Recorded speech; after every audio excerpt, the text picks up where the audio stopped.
నవరసంబులుకు నాట్యమయూరియై మూల శబ్దంబుల మోక్షహంస. నవరసంబులుకు నాట్యమయూరియై మూల శబ్దంబుల మోక్షహంస. పరమ పవిత్రమౌ పరమాత్మ గీతయే నేడు నాట్యంబాడుచుండెగనుమా. పరమ పవిత్రమో పరమాత్మ గీతయే నేడు నాట్యంబాడుచుండెగనుమ. మునిరతనార్యులు మోదిల్లు శిష్యుండు, మునిరతనార్యులు మోదిల్లు శిష్యుండు సహజాచలుని కంఠ శబ్దరీతి. అజ్ఞానతిమిరంబులంతంబుజేయ అనాదిబోధను వినుము ఆర్యులార. అజ్ఞానతిమిరంబులంతంబుజేయ అనాదిబోధను వినుము ఆర్యులార. వినుము ఆర్యులార. తెలిపే జ్ఞానేశ్వరుల్ గీతన్ దివ్యరీతి. తెలిపే జ్ఞానేశ్వరుల్ గీతన్ దివ్యరీతి. ఆణిముత్యమీ గ్రంథము అచలులార. ఆణిముత్యమీ గ్రంథము అచలులార. ఆదరించిరి గీతను అచల ఋషులు గురుని వాక్కుగా గ్రహించి గురుతుగనుడు. ఆదరించిరి గీతను అచల ఋషులు గురుని వాక్కుగా గ్రహించి గురుతుగనుడు. హరి ఓం శ్రీ గురుభ్యో నమః. నమో భగవతే వాసుదేవాయ. ఓం నమో నారాయణాయ. ఓం నమః శివాయ. ఈ గీతా జ్ఞానయజ్ఞ కార్యక్రమం మొదలై నిన్నటికి 952 రోజులు అయిందండి. ఈ రోజు 953 రోజు. ఈ గీతా జ్ఞానయజ్ఞ కార్యక్రమం సంకల్పించి నిర్వహిస్తున్న శ్రీ విద్యాసాగర్ గురువు గారికి, శ్రీ వెంకటేశ్వర గురువు గారికి శ్రోతలందరి తరపున ధన్యవాదాలు, వందనాలు. ఈనాటి కార్యక్రమంలో పాల్గొన్న ఆత్మస్వరూపులైన శ్రోతలందరికీ కైవల్యాశ్రమం తరపున, అలాగే శ్రీ శివరామ దీక్షితుల వారి అచల యూట్యూబ్ ఛానల్ తరపున హృదయపూర్వక స్వాగతం, వందనాలు.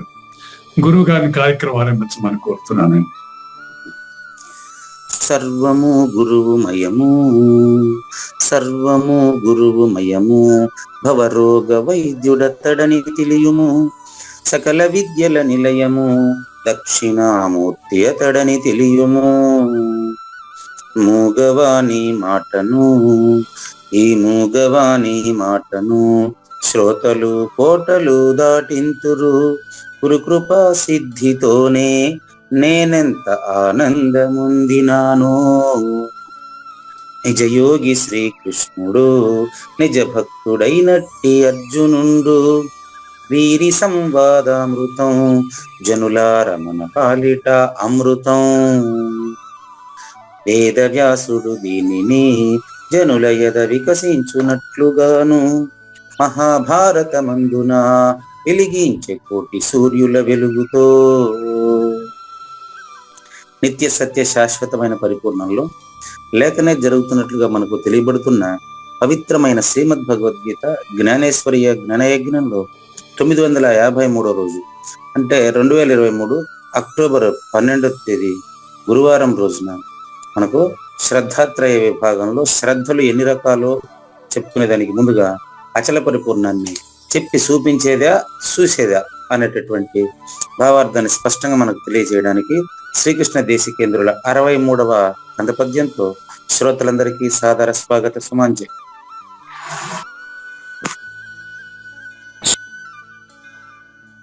శ్రీమద్భాగవత కృష్ణదేశిక ప్రభులు రచించి శ్రీ గురుభ్యో నమః. శ్రీమద్భాగవత కృష్ణదేశిక ప్రభులు రచించిన 292 కందార్థ దరువులు సంపూర్ణంగా జ్ఞాన యజ్ఞంలో రోజుకొకటి చొప్పున వ్యాఖ్యానించబడిన విషయం శ్రోతలకు విదితమే. ఈ కందార్థ దరువులను రచించిన 19 సంవత్సరాల వరకు అవి ముద్రణకు నోచుకోలేదని, వాటిలోని నిగూఢ భావాలను మరింత స్పష్టం చేస్తూ రచయిత క్షరాక్షరోపాధి ద్వయదోషరహిత పరమతత్వ కందములు 261 రచించారని, తదుపరి సద్గురు శుభాశీస్సులతో ఈ రెండూ కలిపి ఒకే పుస్తకంగా ముద్రించారని పెద్దలు చెప్పగా విన్నాం. పుస్తకం ఇప్పుడు మన భక్తులతో చాలా మంది దగ్గర ఉంది. ఈ కందపద్యాలు భగవద్గీతకు ఉత్తర గీత వలె సద్గురు భక్తులకు కందార్థ దరువులలోని ఎన్నో సమస్యలకు సమాధానమై విలసిల్లుతోంది. ఎంతో ఉపయోగకరమైనటువంటి ఈ కందపద్యాలను రోజుకు ఒక్కొక్కటి చొప్పున వివరించాలని అడిగిన ప్రత్యక్ష శ్రోతల కోరిక మేరకు జ్ఞానయజ్ఞంలో శ్రీకృష్ణ పరమాత్మ సందేశానికి ముందే ప్రతిరోజు కృష్ణ ప్రభువుల దర్శనం మహద్భాగ్యంగా భావిస్తూ ముందుకు వెళదామా?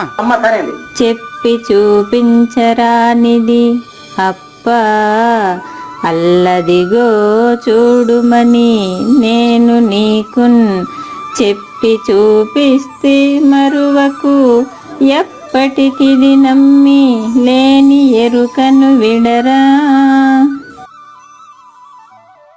ఇక్కడ మనకు చూపించారా, చూపు ఇచ్చారా అనేది ఈరోజు స్పష్టమైపోతుంది. చూడండి,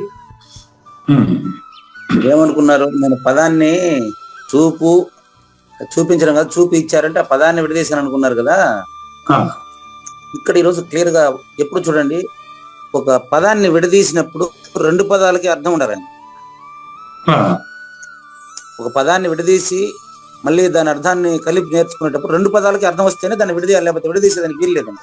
అవునండి, ఈ విషయం మీకు తెలుసు. 10th క్లాస్ లో చదువుకున్న వాళ్ళు ఎవరికైనా తెలుసు. దేవాలయం పదం ఉంది, దేవా ప్లస్ ఆలయము. ఆలయము అంటే నిలయము అనే ప్రత్యేకమైన అర్థం కూడా ఉంది. కరుణాలయము, తర్వాత విద్యాలయము, ఇట్లా గ్రంథాలయము.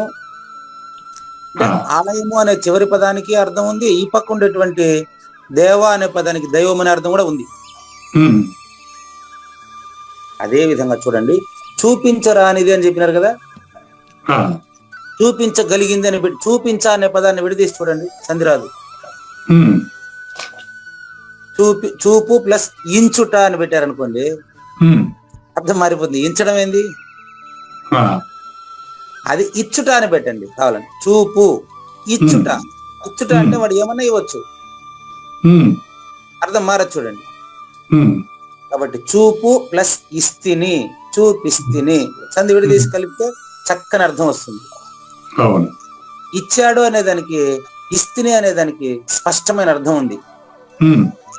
కాబట్టి చెప్పి చూపించరా అనేది, దీంతోనైనా అచల ప్రబోధలో నాకన్నీ తెలుసు అనుకుంటుండే వారికి కనువిప్పు కలగొచ్చు. దీనికి నిన్న ఆదినారాయణ గారే బేస్మెంట్ వేశారు ఈ విషయానికి కూడా. ఆయన ఏం చేశారు, నిన్న స్పష్టంగా జన్మిస్తాది మరణిస్తాది అనేటువంటి జాతస్య ధ్రువ మృత్యు అనే పదాన్ని పట్టుకుని అడిగారు. భగవద్గీత పూర్తిగా జనన మరణాలు ప్రతిపాదించే గ్రంథం కదా అనే ఉద్దేశంతో వారు అడిగారు. దానికి సరైన సమాధానం చెప్పడం కానీ అంతకుముందు వివరించి ఉండేదాన్ని అక్కడ గ్రూప్ లో పెట్టాను, అది వేరే విషయం. అట్లా ఒక పదాన్ని మనం విడదీసి కలిపి దాని అర్థం చెప్పాలంటే 2 పదాలకి అర్థం ఉండాలి. కాబట్టి మీరు నిన్న అడిగినటువంటి సందేహాలు కూడా ఈరోజు తీరిపోతాయి. నాకు తెలుసు, తెలిసింది తెలుసు అని చెప్పడానికి ఏమి చెప్పొచ్చు కదా అన్నారు మీరు.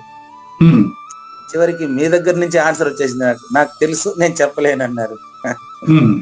అంటే మీకు అప్పుడు అవగాహన అయింది, కానీ చెప్పలేను అనేది కూడా లేదనేది ఇప్పుడు తెలుస్తుంది. ఇప్పుడు తెలుస్తుంది. చెప్పి చూపించరా అనేది అంటే ఇక్కడ టాపిక్ ఏంటంటే బట్ట బయలు. బయలు ప్లస్ బయలు బట్ట బయలు అని చెప్పాను మీకు. ద్విరుక్తము యొక్క పరరూపము ఆమ్రేడితము, అది ఆమ్రేడిత సంధి. బయలు ప్లస్ బయలు బట్ట బయలు అంటే మొదటి బయలు ఆకాశము, ఆ పక్క ఉండేటువంటి బయలు ఆకాశానికి అతీతమైన పరిపూర్ణము. బయలు ప్లస్ బయలు అన్నప్పుడు మొదటి బయలులో, ఇప్పుడు దేవా ప్లస్ ఆలయము అన్నప్పుడు దేవా అనేది సపరేట్ పదం, ఆలయం అనేది వేరే పదం. అక్కడ బయలు బయలు ఒకే పదాలు. కానీ అర్థాలు వేరు. ఉమ్, దేవాలయంలో ఎట్లాగైతే దైవము ఆలయము అని 2 అర్థాలు ఉండి కలిపితే దేవాలయం అయిందో, ఉమ్, అదే విధంగా బయలు ప్లస్ బయలు బట్ట బయలు అన్నప్పుడు మొదటి బయలు అంటే ఆకాశం అని అర్థం, మాట్లాడుతున్న వాడని అర్థం. ఉమ్, తర్వాత ఉండే బయలు బట్ట బయలు అని అంటే అచల పరిపూర్ణం అని అర్థం. ఆ, దాని పూర్తి అర్థం బట్ట బయలుగా తెలియబడుతుంది అంటే ఆకాశానికి అతీతంగా ఉండేది, ఆకాశ అంశ అయిన జ్ఞాత తెలుసుకుంటున్న సమయంలోనే అది తెలిసిపోతా ఉంది కదా.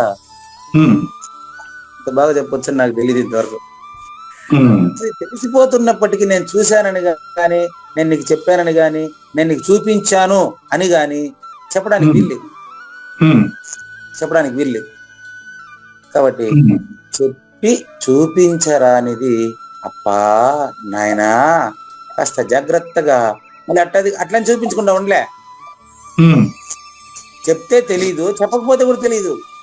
ఉమ్, అందుకని అప్పా నాయనా అల్లదు గదు గదు గదుగో చూడు, ఉమ్, అలా అది గది గదిగో చూడంటే బయట కాదు, ఉమ్, నీకు చెప్పిన అవగాహన ప్రకారము అల్లదిగో చూడుమని నేను అంటే పూజారి వెంకటేశమే, ఉమ్, నీకు అంటే వింటున్నటువంటి శ్రోత పేరు కావూరు నాగేశ్వర ప్రసాద్ గారికి ఉమ్, చెప్పి అంటే గురువు చెప్పిన దాన్ని చెప్పి, అక్కడ విషయం. ఉమ్, ఆ చెప్పి అనే పదం చూడండి ఎంత అందంగా వచ్చిందో. ఉమ్, పూజారి వెంకటేశం చెప్పి కాదు, ఆ, దక్షిణామూర్తి నుంచి మన వరకు ఎవరైతే చెబుతున్నారో ఆయన ఒక్కడే చెప్పిన దాన్ని నేను చెప్పా. ఉమ్, పలికించేది వాడు రామభద్రుడట, నే పలికితేనే జన్మరహితం అయిపోతుంది. ఉమ్, ఆ నేరులో పలికేది నేను కాదండి, రామచంద్రమూర్తి అండి. ఉమ్, పద్యం విన్నారు కదా మీరు, విన్నానండి. అవును, పలికేటిది భాగవతం అట, పలికించేది వాడు రామభద్రుడట, అవును, నే పలికిన భవహరం. జన్మరహితం నేను పలికితేనే అవుతుంది, అయితే పలుకు నాది కాదు. నేను ఉమ్, నే పలికిన భవ హరమగునట, భవ పుట్టుక హరం లేదని ఉమ్, అగును జరుగుతుంది, ఉమ్, జన్మరహితం జరుగుతుందయ్యా. పలికేది నేనే కానీ నేను కాదు, ఉమ్, పలికించేవాడు ఉమ్, ఆయన ఎవరు తెలుసా? ఆ, దేహీ దేహ విలక్షణుడు. ప్రశ్న ఉమ్, దేహీ దేహ విలక్షణుడు. ఇప్పుడు పూజారి వెంకటేశ్వర్లో పలుకుతాడు ఎవరు తెలుసా? అట్టే చూడండి, ఉమ్, పూజారి వెంకటేశం దేహం అయితే పూజారి వెంకటేశంలో పలికి ఆయన దేహి.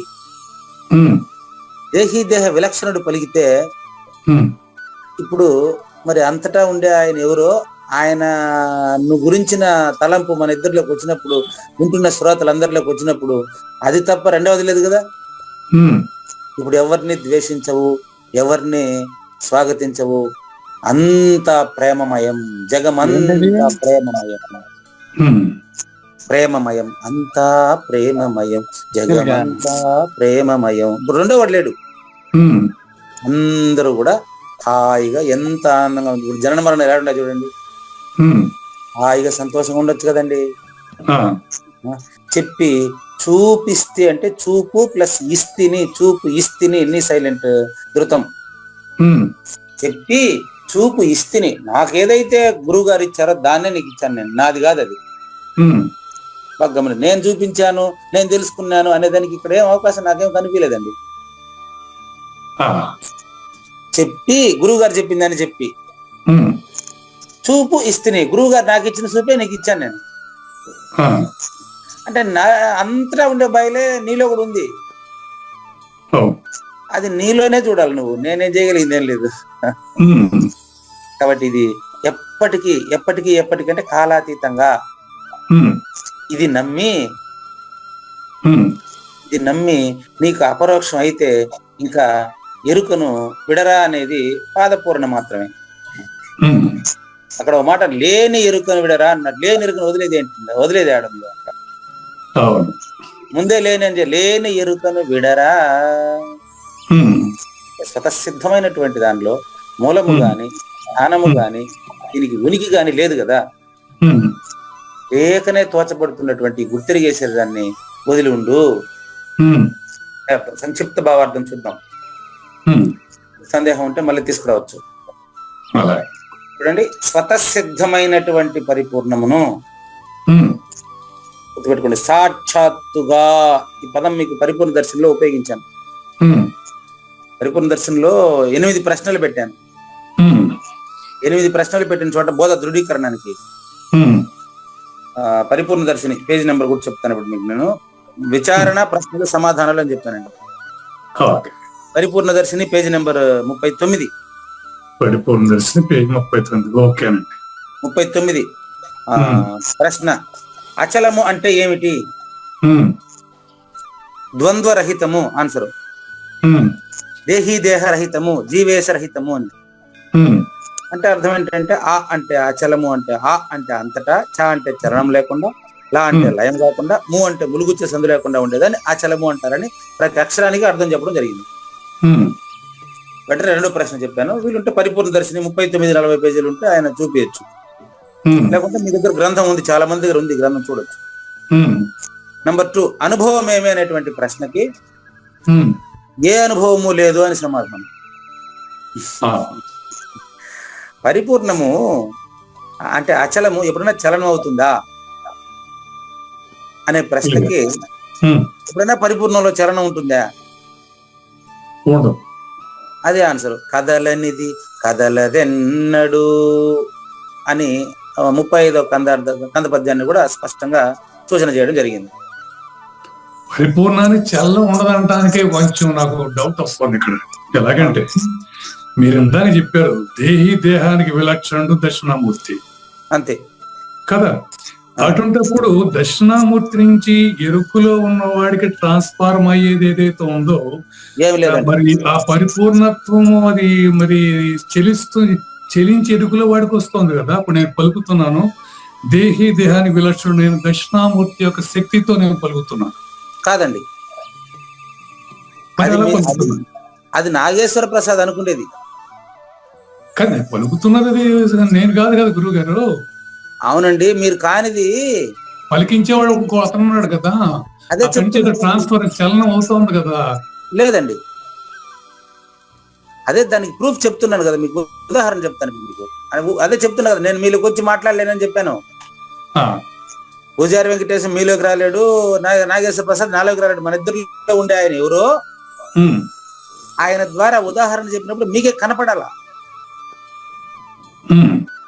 చూపిస్తాను మీకు, చూపిస్తాను. ఇప్పుడు మట్టి కుండగా మారేటప్పుడు కుమ్మరి కదులుతాడు, మట్టి కదులుతుంది, కుండ కదులుతుంది, చక్రం తిరుగుతుంది. ఆకాశం కూడా తిరుగుతుందా? కానీ ఇవన్నీ జరిగేది ఆకాశంలో కదా. అప్పుడు ఆకాశంలో కదులుతుంది కాబట్టి ఆకాశం కూడా కదులుతుంది అని చెప్పేదానికి వీలుందా? భూమి తిరిగేది ఆకాశంలోనే, చంద్రుడు తిరిగేది ఆకాశంలోనే, సూర్యుడు మండేది ఆకాశంలోనే. నాయన ఆకాశం తిరగదు. ఆకాశం పరిపూర్ణమా? వినండి, పూర్తి వినండి. పరిపూర్ణంలో చలనం ఉంది అంటారు. చలనం లేని దాన్ని నీకు స్పష్టంగా చెప్పేదానికి మీరు మళ్ళీ పరిపూర్ణ కాడికి పరిగెత్తారు ఎట్లా? ఇప్పుడు మీరు అడిగిందేమి, పరిపూర్ణంలో చలనం లేకనే కలిగింది కాబట్టి పరిపూర్ణానికి దీనికి సంబంధం ఉంది అని మాట్లాడుతున్నారు. చాలా మందికి సందేహం వస్తుంది కూడా అది. దానికి ముందు నీకు చలనం లేని వాడని చూపించిన తర్వాత మీరు పరిపూర్ణం చలనం లేదో మీరు చెప్పండి. అదే విధంగా కుండ, మట్టి, కుమ్మరి చక్రము, కుండ చేసేవాడు వీళ్ళంతా కదులుతూనే ఉన్నారు. ఇవన్నీ కూడా నామరూపాల మార్పులు చెప్పాను మీకు నేను. ఈ నామరూపాల మార్పులు జరుగుతూ ఉండేటువంటి ఆకాశం ఒకే గుణం కలిగింది, శబ్ద గుణం ఒకటే. ఆకాశం కూడా దీనితో పాటు తిరుగుతా ఉందా? ఆకాశం దీంతో పాటు తిరగటం లేదు. అట్లేరండి, అది మీరు అంటే తిరగటానికి అయితే కారణభూతం అవుతా ఉంది. అది మీరే. అదే ఆకాశం బాగా పట్టుకోండి. ఆకాశంశ ఎవరు? నాగేశ్వర ప్రసాద్లో మాట్లాడుతూ ఉండేది ఆకాశం. ఆకాశం కారణం, ఈ మిగతా వస్తువు. ఆకాశం కారణం, 4 భూతాలు కార్యరూపంలో ఉన్నాయి. ఇప్పుడు ఆకాశం శబ్దమే కదా గురువు గారు, కదిలేదేగా. ఆకాశ శబ్దమే కదిలినట్టే లెక్క, కానీ కదలట్లేదు కదా. బాగా గమనించండి, ఆకాశం కదిలినట్టండి. కానీ ఆకాశం శూన్యం కదా. అవును. విచారించినప్పుడు విచారించేవాడే శూన్యం అని తేలిపోయింది కదా. ఆ. ఆకాశానికి అతీతంగా కదా పరిపూర్ణాన్ని చెప్తా ఉండేది. ఇప్పుడు ఆకాశానికి అతీతం అనేది అది ఎలా ఉంటుంది? ఆకాశానికి అతీతం అనేది అది అక్కడ పోయి చెప్పాలి మీకు. నేను అడిగి పోలేనే. అంటే ఆకాశానికి అతీతమైంది ఆకాశంలో ఉండేవాడికి తెలుస్తుందా? ఆకాశానికి అతీతమైంది ఆకాశంలో ఉండేవాడికి తెలుస్తుంది. ఇక్కడ ఈ సబ్జెక్ట్ కూడా అదే. ఇప్పుడు కరెక్ట్ క్వశ్చన్ వేశారు మీరు. ఆకాశానికి అతీతంగా ఉండేది ఆకాశంలో ఉండేవాడికే తెలుస్తుంది. తెలుస్తుంది. ఎట తెలుస్తుందంటే తెలుస్తుంది. ఎట తెలుస్తుందో చెప్తాను చూడండి. ఉప్పుకి సముద్రంలోకి పోతే నా ఉనికి సముద్రమే అని తెలుస్తుంది. అని సముద్రంలోకి పోయి చూసారా నా ఉనికిని అనేది చెప్పలేకపోతా ఉంది. కారణం ఏమి? తన ఉనికి కోల్పోయింది. ఇంకా మీకు తెలియాల్సిందే. నేను ఆడికి ఎట్ట రాగలను? నా వల్ల పూజారి వెంకటేశ్వర ఎట్ట వస్తాడు ఆడికి? ఇప్పుడు నా పరిస్థితి అంతేనా లేదా? నేను నా ఉనికిని తెలుసుకోవడానికి నేను మొత్తం విచారించి చూశానండి. చూస్తే ఉప్పు రాతి లాంటి వాడు నేను, సముద్రం లాంటిది సమిష్టి. విచారించుకుంటా పోయిన ఆకాశంలోకి విచారించుకుంటా పోతే సముద్రంలో పోయిన ఉప్పు రాయి తెలిసినట్టే. నన్ను నేను తెలుసుకున్నానండి. ఏమని తెలుసుకున్నాను ఇప్పుడు చెప్పండి. నేను లేనని.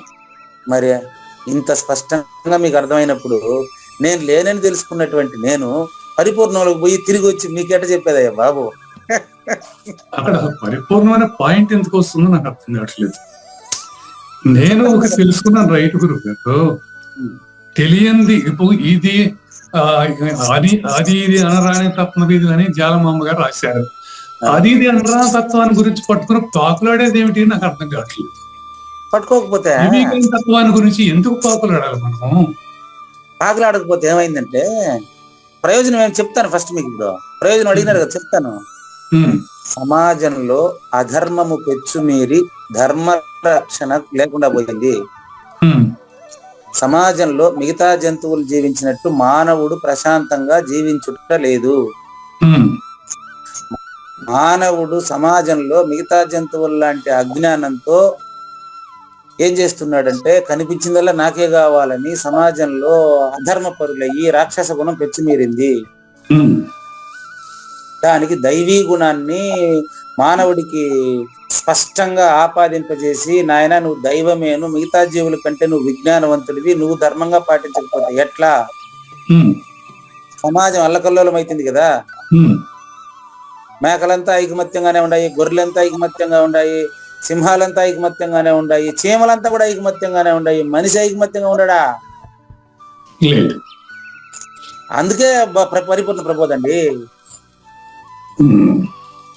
ధర్మ సంస్థాపన కొరకండి. చెప్పలేదా? యదా యదా హి ధర్మస్య గ్లానిర్భవతి భారత అభ్యుత్థానం అధర్మస్య తదాత్మానం సృజామ్యహం. నేను కూడా మనిషిగానే వచ్చి చెప్తాను. కానీ అధర్మాన్ని రూపుమాపి ధర్మాన్ని పునః ప్రతిష్టాపించట కొరకు ఇప్పుడు మీ వల్ల అవుతుంది. అవినీతి అక్రమాలు చేయగలరా? నిన్న బ్రహ్మానందుడు గారు చెప్పారు, చాలా ఆశ్చర్యం అయిపోయింది నాకు. ఇంకో ప్రశ్న అడిగారు మీరు, దానికి సమాధానం చెప్పేస్తున్నా ఇప్పుడే. పరిపూర్ణాన్ని పట్టుకొని పీకిలాడటం వల్ల మనకేం ఉపయోగం అని ఇంటున్నారేమో తెలియదు. ఆమె ఎవరు నేను ఇంతవరకు చూడలే. నిన్న నెల్లూరు సభలోనే చూశాను కదా, ఆవిడ 2 ప్రతిజ్ఞలు చేశారు నాకు ఫోన్ చేసి నిన్న. అదేంటో తెలుసా? 2 ప్రతిజ్ఞలు వినండి. అడిగిన ప్రశ్న ఏంటి? పరిపూర్ణాన్ని, నాకు తెలియని పరిపూర్ణాన్ని నేను పట్టుకొని పీకిలాడటం వల్ల నాకేం ఉపయోగం? ప్రశ్న దయచేసి అందరు శ్రోతలు రాసుకోండి. నాకు తెలియని పరిపూర్ణాన్ని నేను విచారించడం వలన నాకేంటి ప్రయోజనము? ప్రశ్న. కావూరు నాగేశ్వర ప్రసాద్ గారు ఆన్సర్ చూడండి. నెల్లూరు యశోదమ్మ గారు ఆన్సర్ ఇస్తున్నారు. ఆమె అదే పనికి ఫోన్ చేసి, అయినా నీకు టైం ఉంటే ఒక 2 నిమిషాలు నా ప్రతిస్పందన వినండి. నీ వల్ల నా జీవితంలో 2 నిర్ణయాలు తీసుకున్నాను. అదేంటంటే పాయింట్ నెంబర్ 1, ఎక్కడైనా అచల మహాసభలకు పిలిస్తే అన్నిటికి పోయేదాన్ని. పోయిన ప్రతి సభకి వాళ్ళు ఇంత పని చేస్తున్నారు కదా, పాపం వాళ్ళకి ఏదో డబ్బులు గిబ్బులు తక్కువ ఉంటుంది, మనతో పాటు ఉడతా భక్తిగా ఇద్దామని ఏ 1000 ఒక 5,000 నేను అన్నదానానికి దాన్ని డబ్బిచ్చేదాన్ని. కానీ వచ్చేటప్పుడు వాళ్ళందరికీ పూలమాలలు వేసి వాళ్ళకి డబ్బులు అదేంది ఏదో చీర అవన్నీ బ్యాగ్ నిండికి వేసి కానుకలంతా ఇస్తా ఉంటే అందరితో పాటు నేను పట్టుకుని వచ్చేటప్పుడు నాకు కొంచెం ఒళ్ళు ఒక మాదిరిగా ఉండేది.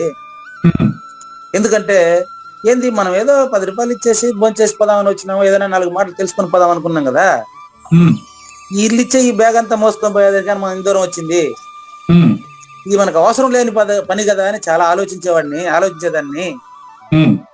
కానీ వాళ్ళు మొహమాటానికి బలవంతం చేసేటప్పుడు తీసుకుని వచ్చేదాన్ని. కానీ నెల్లూరు సభకు, మా సభకు మీరు నిన్నొచ్చి మీరు ఎక్కడ ఏం ముట్టుకోకుండా పోయేటప్పుడు నేను పుత్తూరు నుంచి బ్యాగ్ ఎట్టా వచ్చిందో ఇంటికి అదే విధంగా బ్యాగ్ పోవాలి, నా బ్యాగ్ లో ఇంటికి పోయిన కొత్త వస్తువు ఒకటి ఉన్నా నేను ఒప్పుకోను, మా ఇంట్లో ఒప్పుకోరు, ఇది మా నిర్ణయం అని చెప్పేసి ఎట్టొచ్చినావు అదే విధంగా ఒట్టి చేతులు తిరుపుని బయలుదేరినావు కదా నాయన. ఇంకా ఈ రోజు నుంచి నేను మీ పాలన పాటిస్తాను. ఎక్కడ సభలకు పోయినప్పటికీ వాళ్ళు ఏమిచ్చినా నేను తీసుకోను. నంబర్ 1 ప్రయోజనం ఆయన తీసుకోకుండా మానిందా లేదా? Real great. అంటే అదేనండి చాలా మంది యొక్క, ఇప్పుడు మన శ్రోతల్లో చాలా మంది యొక్క అభిప్రాయం అదే మీరు చెప్పిందే. కానీ పాటించలేకుండా ఉన్నారు. ఎందుకు తెలుసా? పాటిస్తారండి మన శ్రోతల్లో, ప్రత్యక్ష శ్రోతలు చాలా మంది పాటిస్తున్నారు.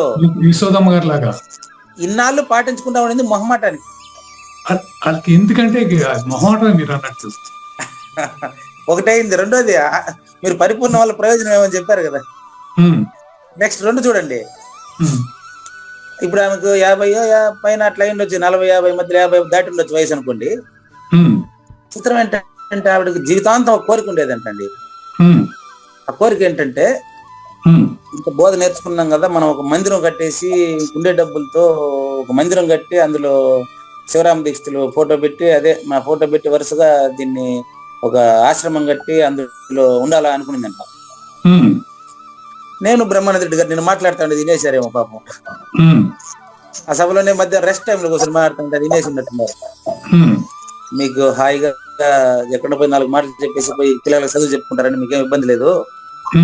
బ్రహ్మానంద రెడ్డి గారు 14 లక్షలు ఖర్చు పెట్టి మందిరం కట్టారంటే, 14 లక్షలు ఖర్చు పెట్టి మందిరం కట్టాను. కానీ మీ గురువు గారు తలపల మురత్నం గారి భవనంలో నాకు కూడా దాన్ని భవిష్యత్తులో దాన్ని మెయింటైన్ చేసేదానికి నాలాంటి వాళ్ళు ఎవరు ఉంటారో లేదని దిగులుగా ఉందంటాడు బ్రహ్మానంద రెడ్డి గారు.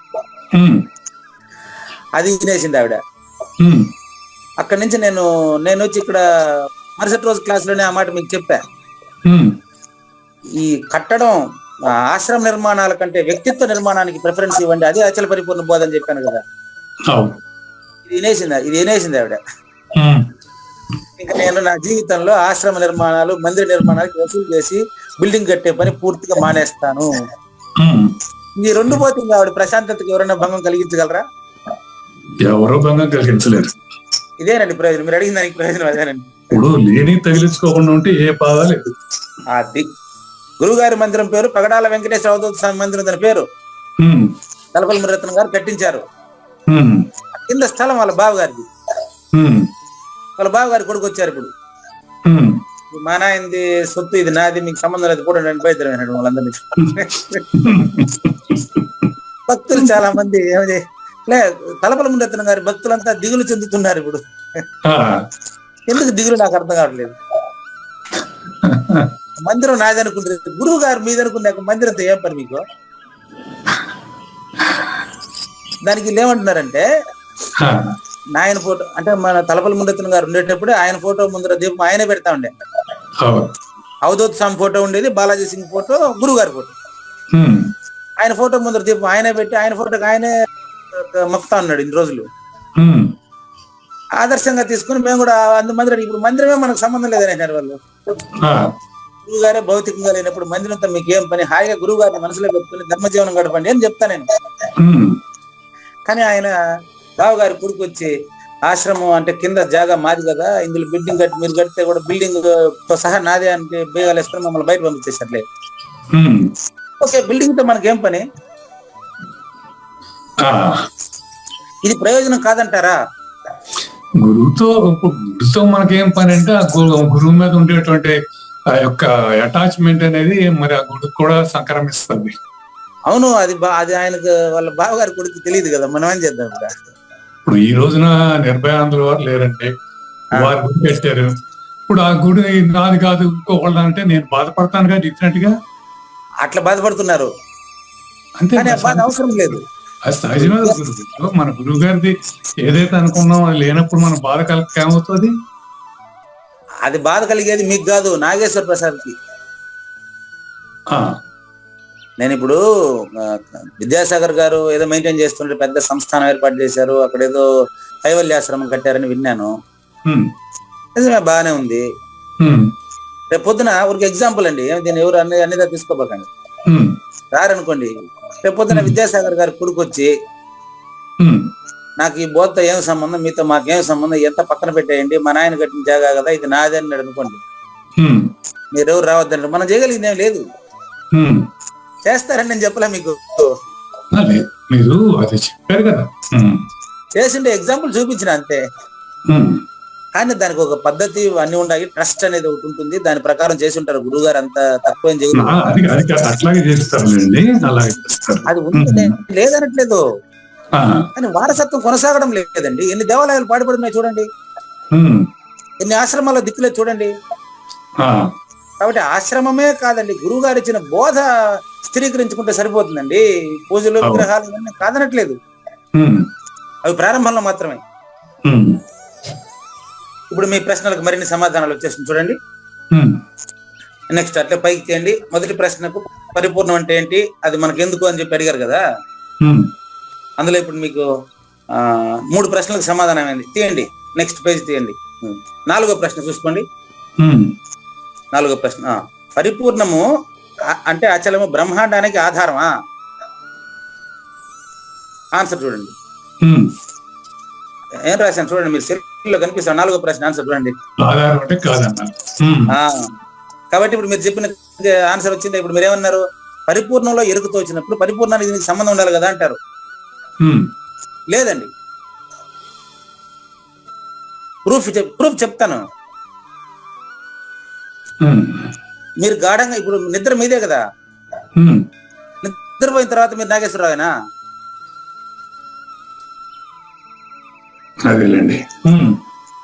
నిద్రపోయిన తర్వాత కూడా నాగేశ్వర ప్రసాదా మీరు? నిద్రపోయినాక మన దాంట్లో నిద్రపోయిన వాడికి తెలియదు. అదే నేను నాకు తెలియదు అంటే ఉండేది. పరిపూర్ణము దీనికి ఆధారం కాదు. గాఢ నిద్ర మీదే, మీరే నిద్రపోతున్నారు. మీదే నిద్ర, నిద్రపోతున్నది మీరే. నేను నిద్రపోతున్నానని మీరు చెప్పగలరా? లేదు. తెలియకుండా వాదించొద్దండి. ఆడుండే ప్రశ్న అండి, మీరు మిమ్మల్ని కాదు. 5వ ప్రశ్న చూసుకోండి. ఇది తెలుసుకోకుండా నాతో వాదిస్తే నేనేం చేయలేను. ఆ మాట ఉంది చూడండి కింద, వాదించబాకు. గురు సూచన చేత ఆన్సర్ మీరే చదవండి. అది తెలియక నేను వాదించగురా అనేది ప్రశ్న. వాదించరాదు, గురు సూచన చేత సశిష్యుడు గ్రహించగలడు అని చెప్పేసి మీరు కూడా చెప్పారన్నమాట. నేను గ్రహించానండి కానీ నేను చెప్పలేనన్నారు కదా. అవును, అదే పరిపూర్ణం. అది ఆ సందర్భానికి అలా అనిపిస్తుంది, తోస్తుంది. కానీ మరి అది నిశ్చయంగా అనిపిస్తే మరి ఇప్పుడు ఈ ప్రశ్నలు అయితే రావు. ప్రశ్నించేవాడు ఉన్నంత వరకు ప్రశ్న ఉంటది. ఇంకా పైకి తీయండి. నెక్స్ట్ క్వశ్చన్ 6 చూడండి. 6 మీకు ఆన్సర్ మీరు అడిగిన ప్రశ్నే అది. 6 చూసుకోండి. వచన రచనల చేత వాగితే ఫలమే. కూడా మందిప్పల హనుమంతరాజు వేశారండి ఆయన పద్యంలో. దాన్నే సేకరించి ఇక్కడ నేను ప్రశ్న సమాధానం రాశాను అంతే. ప్రశ్నలు ఆయన వేశారు, ఆన్సర్లు నేను రాసి పెట్టాను. వచన రచనల చేత వాగితే ఫలమేమి? ఊరికి పరిపూర్ణం గురించి నాకు తెలుసు, నీకు తెలుసు అని సభల్లో మైకులు పెరుక్కొని కొట్టాడుకుంటా ఉంటుంది, దానివల్ల లేదు. అందుకని ఇప్పుడు లాస్ట్ ఎందుకు చెప్పాల్సి వచ్చిందంటే, కృష్ణప్రభువులు సాక్షాత్తు అన్నారు. ఇది పరిపూర్ణం సాక్షాత్తు అన్నారు, అందుకని చెప్పాల్సి వచ్చింది. పరిపూర్ణము సాక్షాత్తా అని క్వశ్చన్. సాక్షాత్తా అంటే అర్థం ఏంటంటే నువ్వే పరిపూర్ణుడని నీకే తెలుస్తుందండి. సాక్షాత్తు అంటే అది అర్థం. చమత్కారానికి సాక్షాత్కారానికి తేడా చెప్తానండి. అప్పుడు మీకు తెలుస్తుంది. ఎప్పుడైనా ఒక పదం అర్థం తెలియకపోతే దానికి వ్యతిరేకమైన పదం చెప్పి దాన్ని సూచన చేయడం అనేది మీరు నాకు నేర్పించినటువంటి విద్య. మీరంటే కావూరి నాగేశ్వర ప్రసాద్ నేర్పించిందే, ఈ జ్ఞానయజ్ఞులు నేర్పించిందే, మీ వల్ల నేర్చుకునిందే అది. మీరు అంత డీప్ గా ప్రశ్న అడగడం వల్ల నేను నేర్చుకున్నాను దాన్ని. సాక్షాత్కారానికి చమత్కారానికి తేడా చెప్తాను. నాకు పరిపూర్ణం తెలుసు, నా దగ్గర వచ్చి నేర్చుకోండి, నేను గురువు, 200 మంది నాకు శిష్యులు ఉన్నారు, ఇది చమత్కారం. పరిపూర్ణం గురించి నాకేట తెలుసు అండి, పరిపూర్ణం ఉంది అందులో నేను లేదు, ఇదే సాక్షాత్కారం. పరిపూర్ణం ఉండదు, నాకేట తెలుస్తుంది, అది మీరు తెలుసుకుంటారు. అంటే భగవంతుడు ఉన్నాడు కానీ అది ఎలా, ఇప్పుడు దాన్ని ఎలా కోరిలేట్ చేయాలి, భగవంతుడికి పరిపూర్ణానికి ఎలా కోరిలేట్ చేయాలి అది అర్థం కావట్లేదు. అక్కడ చేసేవాడు లేడని కదా చెప్తున్నది, అది మాత్రం రెండోది లేదు కదా. రెండవది ఉంటే దానికి కోరిలేట్ చేసి చెప్పేదానికి, అంటే బ్రహ్మ ఉన్నాడు జగత్ లేదనేది ఓకే, అది అంతేలేండి, అంతే అంతే. ఇప్పుడు కూడా మీరే నాకు చెప్పిస్తున్నారు చూడండి, మీరు కోట్లాది గ్రంథంబుల సారము ఏకమై వినిపించెను, లేనిది లేదు లేదు, ఉన్నది లేకపోవుట లేదయ్యా. ఇది నా వాట్సాప్ ప్రొఫైల్ కదా, నేనే రాసుకున్నాను అనుకోబకండి. అది ఎక్కడి నుంచి రాశానో ఇప్పుడు మీకు చెప్తాను. జగద్గురు ఆదిశంకరులు రాస్తారండి చివర, కోట్లాది గ్రంథముల, దాని సంస్కృతంలో చెప్తా. శ్లోకార్థేన ప్రవక్ష్యామి యదుక్తం గ్రంథకోటిభిః, బ్రహ్మసత్యం జగన్మిథ్య జీవో బ్రహ్మైవ నాపరః. ఈ శ్లోకం సారాంశమే నేను అలా రాశాను, అంతేనంట. జగద్గురు ఆదిశంకరులు అర్ధ శ్లోకంలో చెప్పేస్తాను, ఏదైతే కోట్లాది గ్రంథాల్లో చెప్పబడిన విషయాలు ఉందో అదంతా నేను అర్ధ శ్లోకంలోనే చెప్పేస్తాను అని శంకరులు రాస్తారు. అంటే ఈ చెప్పడానికి అర్ధ శ్లోకం పట్టింది, ఇంకా చివరి అర్ధ శ్లోకంలో ఇది రాస్తారండి. బ్రహ్మ సత్యం జగత్తు మిథ్య జీవో బ్రహ్మైవ నాపరః. బ్రహ్మ సత్యం అంటే పరిపూర్ణం పరమసత్యం, జగన్ మిథ్య అంటే జగత్తు పరిపూర్ణంలో లేదు. మరి పరిపూర్ణుడు ఎవరు? ఈ జీవుడే పరిపూర్ణుడై వెలసి ఉన్నాడు. సద్గురుముఖంగా సూచన జరిగితే అది అతనికి తెలిసిపోతుంది, అతను నేను పరిపూర్ణుడని చెప్పడు. ఇదేనండి దీని అర్థం. కాబట్టి స్వతసిద్ధమైన పరిపూర్ణమును సాక్షాత్తుగా అనే మాటకి ఇన్ని వచ్చినాయి. ఇంకా పైకి తీయండి చూడండి, మీరు ఆ ప్రశ్న సమాధానంలో సాక్షాత్తు అంటే అవునండి, సూచిక చెప్పానే తప్ప నేను వివరించలేదాడ. ఆడ 101వ కందార్థ దరువులో పరిపూర్ణము అచల పరిపూర్ణ గురుమూర్తి చేత పరిపూర్ణము అపరోక్షమవును అని ఉంటది. నెక్స్ట్ 140వ కందార్థ దరువులో డైరెక్ట్ గా ప్రత్యక్షమవును అని ఉంది. గురుమూర్తి చూపెనేని పరిపూర్ణము తనకు లెస్స ప్రత్యక్షమవురా అంటది. మొన్న ఆదినారాయణ గుంటూరు నుంచి అడిగింది ఇదే ప్రశ్న కదా. కాబట్టి సాక్షాత్తు అనే దాంట్లో ఏమైనా అనుమానం ఉందా? అది లాస్ట్ గా 8 ప్రశ్నలు అది. కాబట్టి సాక్షాత్తుగా పరిపూర్ణాన్ని చెప్పి చూపించేదానికి పూజారి వెంకటేశానికి వీలు కానందువలన అది మనోవాక్కులకు అందదు కనుక వాటికి అధిష్టానమై ఉన్నటువంటి దేహి అయినటువంటి ఆ యొక్క కావూరి నాగేశ్వర ప్రసాద్ జ్ఞానమునకు ఇది అందేది కాదు. కాబట్టి అట్టి పరిపూర్ణమును వస్తు నిర్ణయపూర్వకంగా నీకు లక్ష్యార్థముల చేత పూజారి వెంకటేశం చేత దృఢపరిచి ఉందే తప్ప సాక్షాత్తుగా ఎప్పుడు ములుగుచ్చదనికి సంధి లేకుండా ఉండే పరిపూర్ణము కావూరి నాగేశ్వర ప్రసాద్ లోని జీవుడే తెలుసుకొని తానే పరిపూర్ణంగా అపరోక్షము చెందాలే తప్ప ఏమని అపరోక్షం చెందుతాడు ఆయనంటే పరిపూర్ణము అతనికి దృఢపడిన తరువాత అతనే పరిపూర్ణుడు. కావూరి నాగేశ్వర ప్రసాద్ గారే పరిపూర్ణుడని తెలిసిన తరువాత ఈ యొక్క కావూరి నాగేశ్వర ప్రసాద్ గాని దానికి సంబంధించిన అబద్ధపు గుర్తు గాని దేహికి గాని దేహం గాని అందులో లేదని, అతను పుట్టనే లేదని, పుట్టినట్లు పెరిగినట్లు తోచబడుతున్నది ఆకాశం అనే శూన్యం అనే అబద్ధపు గుర్తుకే తప్ప అచల పరిపూర్ణ తనకు కాదని గుర్తిరిగేటువంటి ఎరుక అందులో ఏమాత్రం లేదని సద్గురు వాక్యము సఫలమై నాగేశ్వర ప్రసాద్ గారి విధిరాత విఫలమై నాగేశ్వర ప్రసాదే అచల పరిపూర్ణ పొందగలడు. శ్రీ శ్రీ శివరామ దీక్షిత అచల గురు అవసరం లేదు కదండి. ఉడుపు నాగేశ్వరరావు గారు జ్ఞానేశ్వర భగవద్గీత దగ్గర అది నెక్స్ట్ శ్లోకం దగ్గరికి వెళ్దాం చూడండి. మళ్ళీ చెప్తాను ఆ వాక్యం, అక్కడ డిస్టర్బ్ అయింది. వింటున్న కావూరి నాగేశ్వర ప్రసాద్ గారే పరిపూర్ణుడని తనకు తానే నిర్ణయమైనందున ఈ కావూరి నాగేశ్వర ప్రసాద్ గాని అందులో ఉన్న అబద్ధపు గుర్తు గాని లేనిదని అతనికే అపరోక్షము చెందడం వలన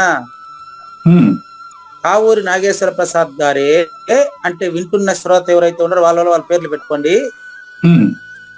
అచల పరిపూర్ణుడై చెలువందును, మూలము లేని గుర్తిరిగే శరీరము లేనిదని విడిచి పరిపూర్ణుడుగా జీవనము కొనసాగించుచుండును. ఇదే సద్గురు వాక్యము సఫలమగుట. సద్గురు వాక్యము సఫలమైన వెంటనే విధిరాత విఫలమగును. అతనికి జన్మ లేదని అతనికే తెలిసిపోవును. ఇంకా అతను సమాజంలో ధర్మాన్ని వీడడు, అన్యాయాలు అక్రమాలు చెయ్యడు. ధర్మంగా ప్రవర్తిస్తూ దేనిని కోరకుండా, ఎవరిని ద్వేషించకుండా, ఎవరిని నొప్పించకుండా, ఎవరు ఎన్ని తిట్టినా ఏం చేసినా తాను నొచ్చుకోకుండా హాయిగా నీటి మీద నడిచినట్లు సంసారం మీద స్పష్టంగా సంసార సముద్రంలో తేలియాడుచు అచల పరిపూర్ణ పరమానందముతో జీవితాన్ని గడుపుతూ ఉంటాడు. దీన్ని అస్పర్శ యోగం అంటారు. ఇది ఎట్లా ఉంది అనేటువంటి విషయాన్ని తర్వాత ఎపిసోడ్ లో 64వ కంద పద్యంలో తెలియజేస్తారు. ఖచ్చితంగా అది దేహీ దేహము కాదు, గుర్తుపెట్టుకోండి. దేహీ దేహము కానిది, ఊహకు అందగరానిది, సూది మోపసందు మరి లేదు బ్రహ్మమందు, లేదు బ్రహ్మమందు. పౌర్ణమి శుభదినమందు పార్వతికిచ్చిన మందు, పౌర్ణమి శుభదినమందు పార్వతికిచ్చిన మందు, పామరులిది తిన్నా ఇహ మందు జన్మ సున్నా, పామరులిది తిన్నా ఇహ మందు జన్మ సున్నా. శంభోహర పరముగని, శంభోహర పరముగని అంబ కుదిలిపేను, గంగాధర లింగ తనువు భంగము చేసేను, భంగము చేసేను. శంభోహర పరముగని. కాబట్టి పరిపూర్ణాన్ని నాకు సూచన చేస్తున్నటువంటి కావూరు నాగేశ్వర ప్రసాద్ సాక్షాత్తు బ్రహ్మ విష్ణు మహేశ్వరుల కంటే ఇతరమైనటువంటి సాక్షాత్తు పరబ్రహ్మేనని మనకు రుజువగుచున్నది. అందుకని అక్కడ సాక్షాత్ అనే పదం ఆడ కూడా ఉంది, చూశారు కదా మీరు. గురు బ్రహ్మ, గురు విష్ణు, గురుదేవ మహేశ్వర, గురు సాక్షాత్ పరబ్రహ్మ. నా కంటికి కనిపిస్తున్నటువంటి సాజన్మ సాకార సద్గురుమూర్తి అయినటువంటి కావూరి నాగేశ్వర ప్రసాద్ నిజం తెలిసిన తర్వాత సాక్షాత్తు పరబ్రహ్మమే, పరిపూర్ణమే. ఇందులో ఏది పుట్టలేదు కాబట్టి రెండవ దానికి తావులేదు, అంతా మునిగిచేదానికి సందు లేకుండా అదే ఉంది. దీన్ని తెలుసుకునే దానికి సంస్కారం ఎందుకు తగ్గిందంటే ఆజన్మ సంస్కారాలు అడ్డుపడుతున్నాయి. అవి ఎలా ఉంటాయి? 17వ అధ్యాయం 2వ శ్లోకం. ధన్యవాదాలు. జ్ఞాన యజ్ఞంలో 2వ భాగంలో మనం 17వ అధ్యాయం 2వ శ్లోకాన్ని తెలుసుకుంటాం. అయ్యా మీరు శ్లోకం తీసుకోండి ముందుగా. నిన్న మనం చూసాం ఈ యొక్క పరిపూర్ణాన్ని సద్గురుముఖత ఇందాక చెప్పినట్టుగా పౌర్ణమి శుభదినమందు పార్వతికి ఇచ్చిన మందు అంటే ఒక పౌర్ణమి గడియలు చూసి, పౌర్ణమి అంటే భౌతికంగా వచ్చే పౌర్ణమి కాదండి, శిష్యుడికి సాధనా సంపత్తి పరిపక్వతమైనటువంటి రోజున సద్గురుమూర్తిని అతను ఎప్పుడు కలుస్తాడో అదే పౌర్ణమి. సద్గురుమూర్తి శిష్యుని గుర్తించేదే పౌర్ణం. అవును, పుట్టుక శిష్యుడి పుట్టుక ఎప్పుడంటే గురువు నుంచి సూచన పొందినప్పుడు. అంతేదా, అది ఈ క్లాస్ లో ఇప్పుడే ఈ క్షణమే కూడా కావచ్చు. అవును. కాబట్టి ఆ పౌర్ణమి శుభ గడియలలో ద్వాదశి షోడశి ద్వయమంత్ర సారం ఎప్పుడైతే అతనికి అపరోక్షమవుతుందో అదే పౌర్ణం. అట్లా గురువు నుంచి శిష్యునికి సంక్రమించిన తర్వాత గురు శిష్యులు గుర్తు రహితమైతే అదే పౌర్ణం. కాబట్టి అటువంటిది తెలుసుకోలేకుండా పోతున్నాడు అంటే అర్థం ఎందుకు తెలుసుకోలేకపోతున్నాడు? శాస్త్రం తెలియకపోవడం వలన. అప్పుడు శిష్యుడు ప్రశ్న, గురువుగారు శాస్త్రం తెలుసుకోవడం చాలా కష్టం కదా, శాస్త్రం గురువాక్యం రెండు ఒకేసారి అపరోక్షం అవడం అంటే ఎట్లాంటిదంటే, అదే సింహాన్ని ముద్దు పెట్టుకొని అందులో ఉండేటువంటి సింహం ముక్కులో ఉండే ఇంటికి పెరుక్కొని వచ్చి అది తాచుపాము నాగుపాము మణి ఏదో ఉందంట కదా, ఆ మణి పైన కాలు పెట్టి పాము కాలు పైన కాటేయకుండా కాలు పెట్టి తొక్కి పట్టుకొని దాని మణి తీసుకొని వచ్చి ఆ పాము పైన ఉండే నాగమణిని సింహం ముక్కులో ఎంటుకుని మాల వేసిన నా మెడలో వేసుకుంటే అప్పుడు అంత కష్టం అంట అది. అంటే అర్థం ఏంటంటే సింహం దగ్గరికి పోతే సింహం చంపేస్తుంది, పాము దగ్గరికి పోతే పాము చంపేస్తుంది. అట్లా గురువు దగ్గరికి పోతే జనన మరణాలని చంపేసి నిన్ను బతికిస్తాడు ఆయన, పుట్టనీయకుండా బతికిస్తాడు. ఇది అర్థం. కాబట్టి మరి ఇది ఎందుకు తెలియకపోతా ఉంది అంటే శాస్త్రం తెలియకపోవడం వల్ల. సో పుట్టనీయకుండా బతికిస్తాడు. అవునండి, ఇంకెట్లా? అవునండి. పోనీ గురువాక్యం పైన శ్రద్ధ కావాలయ్యా అంటాడు. అదే శ్రద్ధాత్రయ విభాగ యోగం.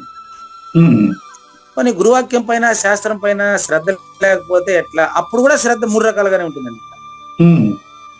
కాబట్టి ఈ శ్రద్ధ ఇంతవరకు చదువుకోకుండా ఉండేటువంటి వారికి, వేద ఉపనిషత్తులు జ్ఞానం ఎరుగని వారికి శ్రద్ధ ఎట్లుంటది అంటే దానికి చెప్తాడు 3 రకాలుగా ఉంటుందట. కానీ అండి శ్రీ భగవాను వాచ త్రివిధా భవతి శ్రద్ధ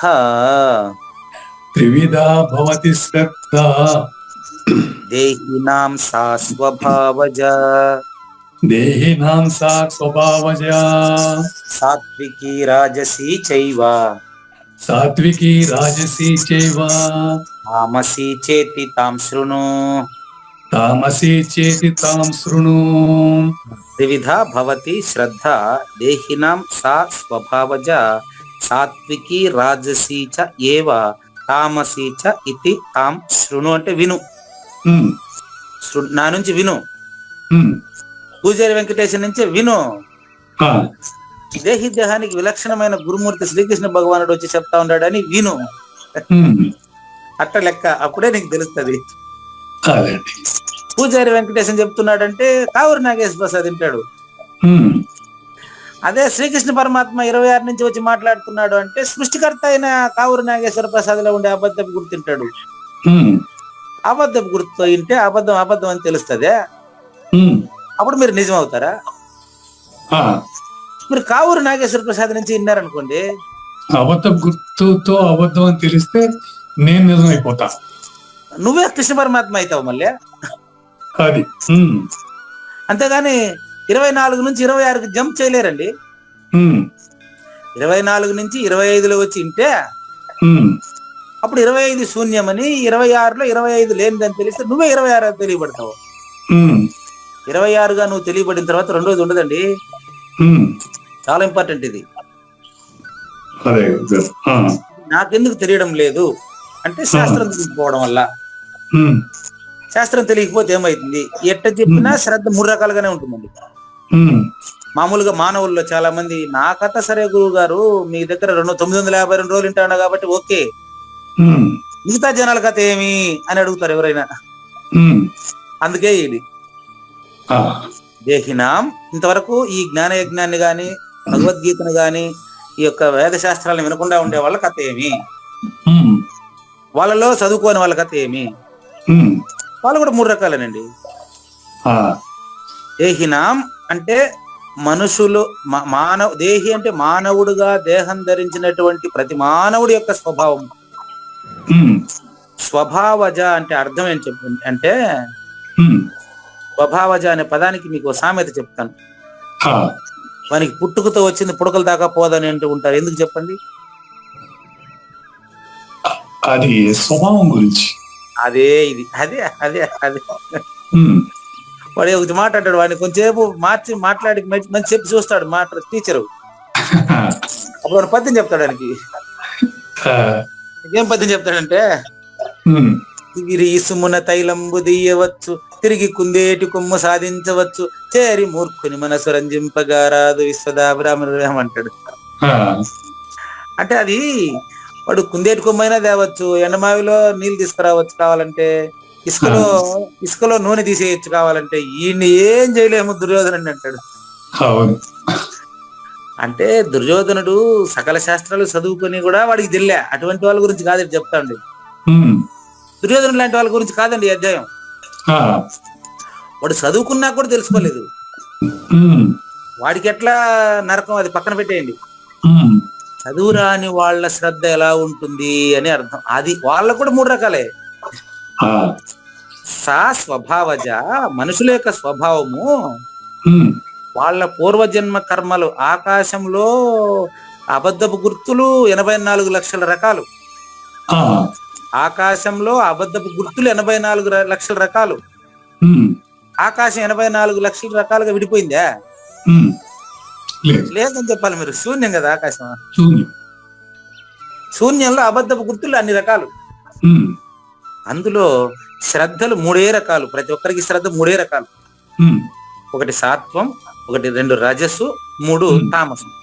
ఉమ్, ఈ 3 రకాల శ్రద్ధలు ఎట్టుంటాయో నా వల్ల విన్నాయన ఉమ్, అనేది దీని యొక్క వాచ్యార్థము. ఆ, దీని లక్ష్యార్థాన్ని మనం జ్ఞానేశ్వర చేతన ఇందాం. ఉమ్, తీసుకోండి, జ్ఞానేశ్వర భగవద్గీత తీసుకోండి. నాయన కావూరు నాగేశ్వర ప్రసాద్ గారు, నీకు శ్రీకృష్ణ పరమాత్మ డైరెక్ట్ గా చెప్తున్నారు. ఉమ్, ఈ యొక్క ఎవరైనా జ్ఞానేశ్వరి కాదు, శ్రీకృష్ణ పరమాత్మ చెప్తున్నాడని ఈయను. ఉమ్, జ్ఞానేశ్వరిని పక్కన పెట్టుకో. ఉమ్, నీ మనోప్రవృత్తిని నేను తెలుసుకుంటాను నాయన. ఉమ్, నీకు శాస్త్రం అంతా చదవడం పెద్ద కష్టమైందని, ఉమ్, ఈ కష్టంలో నేను గాని పరిపూర్ణ నేనేటో తెలుసుకునేదని ఇబ్బంది పడతాండవా నాగేశ్వర ప్రసాద్ గారు? ఉమ్, కొంచెం జాగ్రత్తగా ఇన్ని ఆయన.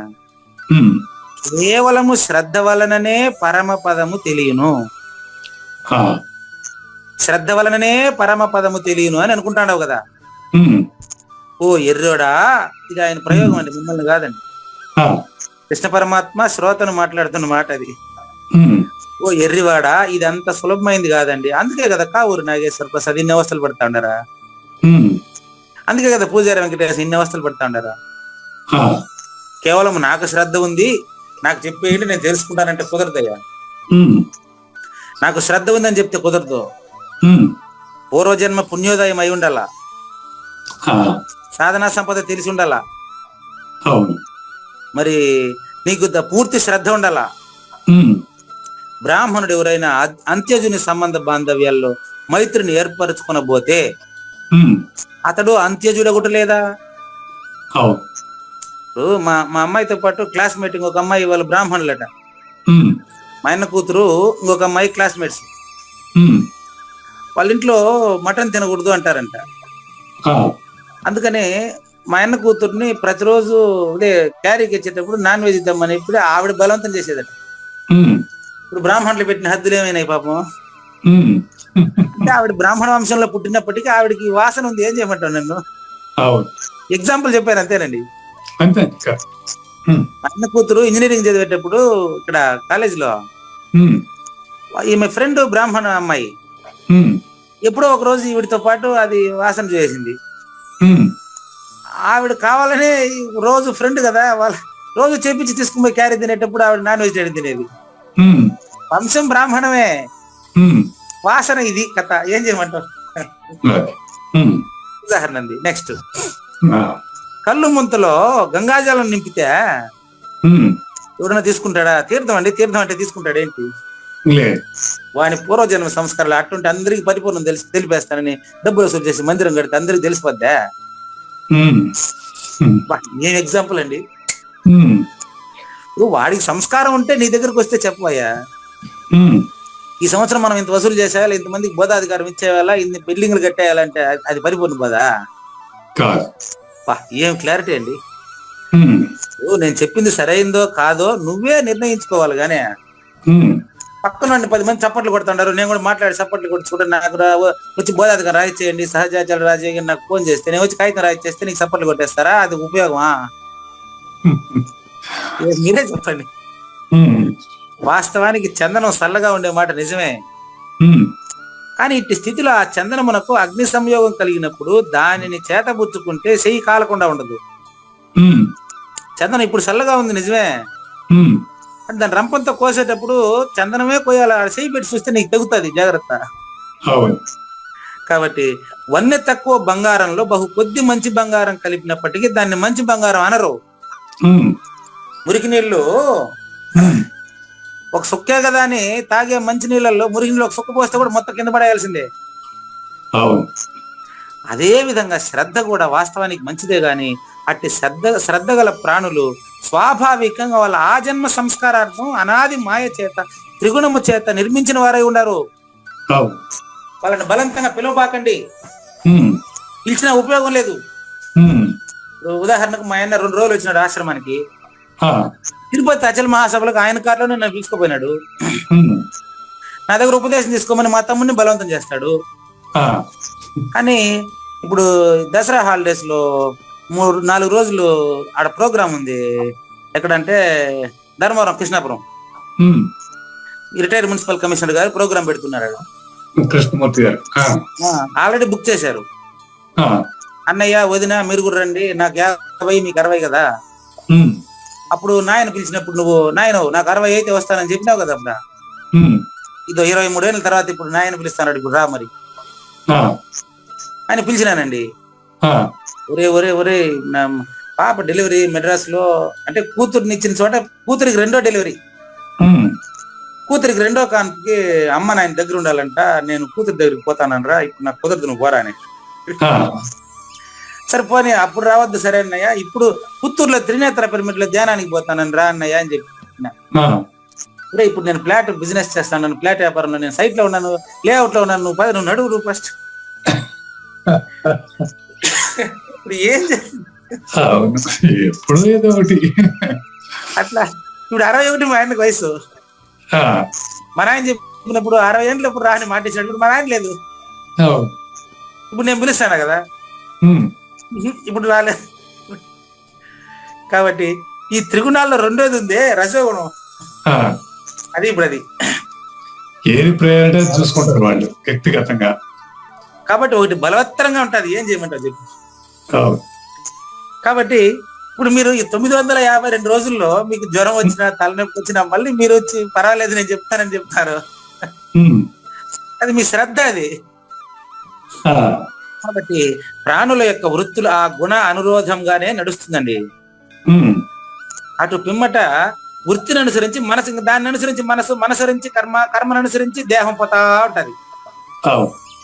మరణానంతరం ప్రాణి తాము చేసిన కర్మ అనుసరించి మళ్ళీ నూతన శరీరం వచ్చేస్తుంది. ఉమ్, ఇది వారి కథ.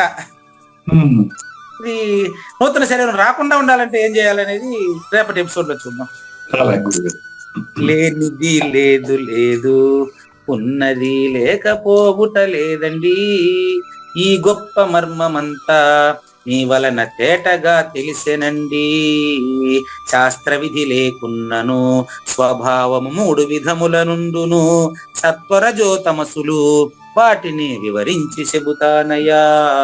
శ్రీకృష్ణుని పలుకును సూటిగా తలపల మునిరత్నమే, శ్రీమించిన భావమై సద్గురువు చెప్పకనే చెప్పెను గదా. సద్గురు అర్పణ అండి. మంగళం అమ్మ కానివ్వండి. జయ మంగళం నిత్య శుభమంగళం, జయతు జయ మంగళం మహోత్సవ మంగళం. జయ మంగళం నిత్య శుభమంగళం, జయతు జయ మంగళం మహోత్సవ మంగళం. శ్రీమించున చలంబు సూచించినటువంటి దక్షిణామూర్తికి దండమిడుతూ, శ్రీమించున చలంబు సూచించినటువంటి దక్షిణామూర్తికి దండమిడుతూ, శ్రీ మహావిష్ణువు సూర్య భగవానుడు యాజ్ఞవల్కి జనక రాజ ఋషికి. జయ మంగళం నిత్య శుభమంగళం, జయతు జయ మంగళం మహోత్సవ మంగళం. అయం వ్యర్థ బాహ్య కోపి న భవతి అనే సుఖయోగి సాందీప ఋషుల వరుస. అయం వ్యర్థ బాహ్య కోపి న భవతి అనే సుఖయోగి సాందీప ఋషుల వరుస. దీనినే శ్రీకృష్ణ పరమాత్మ వద్దనే ఎరిగరిగిన ఉద్ధవార్జునులకు. జయమంగళం నిత్య శుభమంగళం జయతు జయమంగళం మహోత్సవమంగళం. శ్రీ అల్లమా ప్రభు బసవేశ్వరుండును బ్రహ్మానంద రామానంద స్వామి. శ్రీ అల్లమా ప్రభు బసవేశ్వరుండును బ్రహ్మానంద రామానంద స్వామి. నవరసాలు లిఖించు నాట్యమయూరిగా గీతను మలచిన జ్ఞానేశ్వరులకు. జయమంగళం నిత్య శుభమంగళం జయతు జయమంగళం మహోత్సవమంగళం. కబీరు దాసుడు సహజానంద గురుడు రామావధూతయురాజితముగా. కబీరు దాసుడు సహజానంద గురుడు రామావధూతయురాజితముగా. అంబికా శివయోగి శ్రీవేమన నిరంజన వెంకయ్య తిరువెంగళార్యులకును. జయమంగళం నిత్య శుభమంగళం జయతు జయమంగళం మహోత్సవమంగళం. శ్రీ బృహద్వాసిష్ట సిద్ధాంతమును చేసి జనన మరణ భ్రాంతి జడుపు బాపి. శ్రీ బృహద్వాసిష్ట సిద్ధాంతమును చేసి జనన మరణ భ్రాంతి జడుపు బాపి. అచల సాంప్రదాయమవనిలో నెలకొలిపి అందించినట్టి శివరాములకును. జయమంగళం నిత్య శుభమంగళం జయతు జయమంగళం మహోత్సవమంగళం. మెప్పైన బోధల తిప్పలు బాపిన అప్పయ్య మంత్రియు అచల గురులు. మెప్పైన బోధల తిప్పలు బాపిన అప్పయ్య మంత్రియు అచల గురులు. పరశురామ సీతారామ స్వామి ప్రభులు నరసింహయోగి గురువర్యులకును. జయమంగళం నిత్య శుభమంగళం జయతు జయమంగళం మహోత్సవమంగళం. కంద కందార్థముల నందించి బృందముకు రంది పాపిన కృష్ణ ప్రభువునకును. కంద కందార్థముల నందించి బృందముకు రంది బాపిన కృష్ణ ప్రభువునకును. పలుకులా కందనిది పరబయలు ఇది అని పలికిన ఫీల్కాన లక్ష్మణునకు. జయమంగళం నిత్య శుభమంగళం జయతు జయమంగళం మహోత్సవమంగళం. ఫీల్కాన లక్ష్మణుల ప్రియ శిష్యవర్యుండు అవధూతయని పేరావనియందు. ఫీల్కాన లక్ష్మణుల ప్రియ శిష్యవర్యుండు అవధూతయని పేరావనియందు. పాఠాలు నేర్పించి పీఠాలు ఏర్పరచి శంఖబాపిన వెంకటేశ్వర వధూతకు. జయమంగళం నిత్య శుభమంగళం జయతు జయమంగళం మహోత్సవమంగళం. బట్ట బయలున ఎరుక పుట్టనే లేదని బాలాజీ సింగు ఈ కీలు తెలిపే. బట్ట బయలున ఎరుక పుట్టనే లేదని బాలాజీ సింగు ఈ కీలు తెలిపే. మూలమూలేనట్ట ఎరుకేమి లేదని తెలియజెప్పిన మునిరత్నమార్యులకును. జయమంగళం నిత్య శుభమంగళం జయతు జయమంగళం మహోత్సవమంగళం. నరస్వప్నము వంటి సురస్వప్నమిది అని పరిపూర్ణ దర్శినిని ప్రకటపరచి. నరస్వప్నము వంటి సురస్వప్నమిది అని పరిపూర్ణ దర్శినిని ప్రకటపరచి. సహజాచల రాజయోగి సద్గురు కృపచే సాంప్రదాయక గురుల సరసన జేరే. జయమంగళం నిత్య శుభమంగళం జయతు జయమంగళం మహోత్సవమంగళం. నిష్కల్మషానంద నిజ గురుని శిష్యుండు లింగమూర్తి లిపిని పొందుపరచి. నిష్కల్మషానంద నిజ గురుని శిష్యుండు లింగమూర్తి లిపిని పొందుపరచి. కార్వేటి నగరము పురవాసుడైనట్టి పూజారి వెంకటేశ శునకంకితం విధి. జయమంగళం నిత్య శుభమంగళం జయతు జయమంగళం మహోత్సవమంగళం. జయమంగళం నిత్య శుభమంగళం జయతు జయమంగళం మహోత్సవమంగళం. జై సద్గురు ప్రభు మహారాజ్ కి జై. జై గురుదేవ్ అండి. శ్రోతలందరి తరపున వెంకటేశ్వర గురు గారు ధన్యవాదాలు చెప్తూ శాంతి మంత్రం. పూర్ణమద పూర్ణమిదం పూర్ణాత్ పూర్ణముదచ్యతే పూర్ణస్య పూర్ణమాదాయ పూర్ణమేవావశిష్యతే. ఓం తత్సత్. ఓం శాంతి శాంతి శాంతి. హరి ఓం. న తద్భాసయతే సూర్యో న శశాంకో న పావకః యద్గత్వా న నివర్తంతే తద్ధామ పరమం మమ.